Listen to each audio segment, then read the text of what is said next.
बाकी एग्जाम के अंदर इधर उधर से कुछ भी कचरा वो पूछ लेते हैं, इधर सीधा सीधा सिस्टम है, इतने क्वेश्चन यहां से आएंगे, इतना क्वेश्चन यहां से आएंगे। ये एग्जाम लड़कियों के लिए केक होता है, केक। लड़कियां यदि तैयारी करने के बाद में भी इसमें फेल होती है ना, तो इसका मतलब वो गंभीर गलती करती है। या तो उससे पेपर सोल्व नहीं हो रहा है ढंग से, या उन 3 घंटे के दौरान वो घबराती है वहां पर। मुझे याद आता है 2013 में जब सिलेबस चेंज हुआ था, तब इस एग्जाम की मेरिट लड़कियों का सिलेक्शन हो गया था।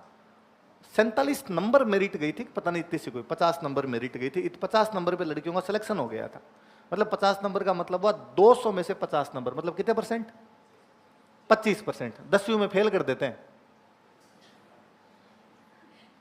है ना। बोर्ड का एग्जाम हो तो फेल हो जाती है सर। तो वो तो मेरे को याद है, मेरे एक फ्रेंड की सिस्टर यहाँ कोचिंग में हमारे पढ़ा करती थी। मैं उसका लोकल गार्जियन कि भाई उसका एडमिशन मेरा करवाए हुआ, पीजी मेरा दिलवाए हुआ उसको। वो 2012 वाला प्री था, उससे थोड़े दिन पहले यहाँ पर तैयारी करने के लिए आई थी। 2012 वाला प्री में वो फेल हो गई। तब सब्जेक्ट से प्री हुआ करते थे। सब्जेक्ट वाले मामले में क्या होता था कि मैंने मान लो 8 साल से तैयारी कर रहा हूं, तो मेरा सब्जेक्ट अच्छा, आप नए नए आए तो आपका सब्जेक्ट अच्छा नहीं। कोई भोमिया बैठा है बर्फानी बाबा कई सालों से गुफा में, तो उसने सब्जेक्ट अच्छा कर रखा है यार। जब से जीके वाला मामला हुआ, jack of all trade master of none, कोई मास्टर नहीं बचा किसी भी सब्जेक्ट का। तो जो 12 वाले प्री में फेल हो गई, तो उसके भैया का फोन आया, उसने मेरे से पूछा कि भैया अब क्या करना चाहिए, मेरा ये एग्जाम तो प्री पास नहीं हुआ। अरे तो मैं फिर भी तेरे नंबर अच्छा है, प्री में कोई 1-2 नंबर से फेल हुई थी, तो मैं तुम तो 1-2 नंबर से भी हो, तुम्हें अगला अटेम्प्ट और देना चाहिए, और अगला अटेम्प्ट में सब्जेक्ट भी हट रहे हैं। इस बार तुमने महीने भर तैयारी की थी, अगले अटेम्प्ट की तैयारी कर लो। ठीक, अगला अटेम्प्ट हुआ 4 साल बाद जाके, वो 4 साल पढ़ी। 4 साल पढ़ने के बाद में जब पेपर हुआ, पेपर देने के बाद शाम को उसने फोन किया कि भैया नंबर तो इसके अंदर मेरे तो 60 बन रहे हैं, 55-60 ऐसे से कुछ नंबर बन रहे थे उसके। पहला अटेम्प्ट था, तो हमें भी नहीं पता था कि मेरिट इतनी नीचे जाएगी। तब पता चला कि लोगों को इतना भी नहीं आता है। तो 60, मुझे क्या करना चाहिए? तुझे तुम्हारा बोरिया बिस्तर पैक करना चाहिए, राजगांव जाना चाहिए।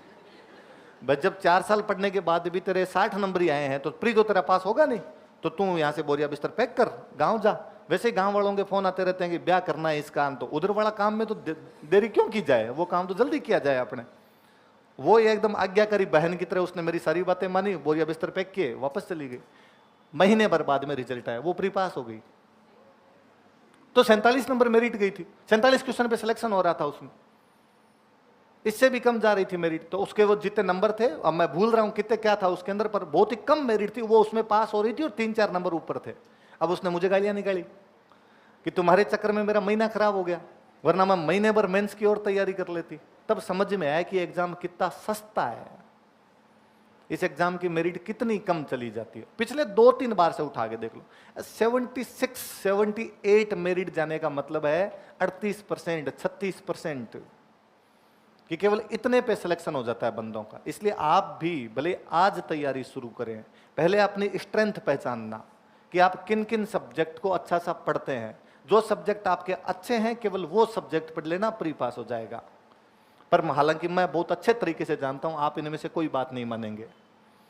आप वो पढ़ेंगे जो आपको आता ही नहीं है, आप वो पढ़ेंगे जो आज दिन तक आपने देखा ही नहीं है, कि पॉलिटी का या ज्योग्राफी का आपके दूर दूर तक लेना देना नहीं है, पर आपको लगा दर्रे मैं सारे आज ही याद कर दूंगा। वो भाटे याद कर करके मर जाओगे, एक ही याद होगा नहीं। इससे अच्छा किसी को हिस्ट्री अच्छी लगे तो हिस्ट्री पढ़ ले, हाँ जिसको ज्योग्राफी अच्छी लगती है ज्योग्राफी पढ़े, फिर वो राजा महाराजा क्यों पढ़े। पर नहीं, फिर बच्चे को इतना मतलब कई टावर तो ऐसे हो जाते हैं बाद में, हिस्ट्री पढ़ेंगे और हिस्ट्री में भी वैसे जाके पढ़ेंगे। ये 1527 है, 1528 है। ये अकबर का जो अटैक हुआ था, ये 67 में हुआ था या 68 में हुआ था, 67 था या 68 था, मतलब दोनों था। तो दोनों कैसे हो सकता है? मैं चला था तब 67 था, पहुंचा तब तक 68 हो गया। अच्छा, पर यदि दोनों आ जाए तो? ऐसे तो पैदल चलते हुए एक्सीडेंट हो जाए तो हेलमेट लगा के चलते हो गए सारे, कि क्या पता रोड के साइड चलेंगे, पर कल को कोई सलमान खान निकल जाए फुटपाथ की साइड के अंदर, अपने को रगड़ के चला जाए, तो हेलमेट तो लगा ही लिया जाए। तो के तो कोई इलाज नहीं है। बाकी कोई सेंसिबल तरीके से देखे चीजों को कि मुझे क्या क्या पढ़ना है, क्या क्या नहीं पढ़ना, तो सिलेक्शन होता है।